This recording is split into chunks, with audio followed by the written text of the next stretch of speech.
Hello people, this is a quick video on how to put downloaded preset files into FL Studio. So here is my downloaded file, good old Smart Balance. We then need to go over to this PC, local disk, program files, image line, FL Studio, data, patches, plugin presets, effects, and then you can drag and drop your file into the folder of the plugin that the preset belongs to. So for this video it's Patcher. So we'll go down to Patcher and you can drag and drop your file into here.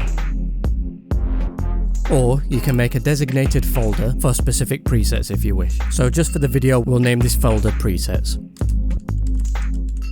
And then we can click and drag it into there. Then when we go back over to FL Studio and open Patcher, then if you go into the drop down menu and hover over presets, then we'll see the category with our preset underneath.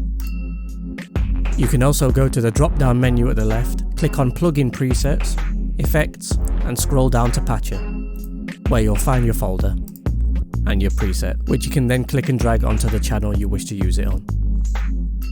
This way will actually show the name of the preset, and you can actually click and drag the file directly into FL Studio onto the channel as well. Also, if you can't find the image line folder in program files, it might be in the other program files folder or in somewhere like documents, and the folder's contents may not be the exact same. So for here, image line, FL Studio, presets, plugin presets, effects, and then into the designated folder. So there it is. I hope this helped and thanks for watching.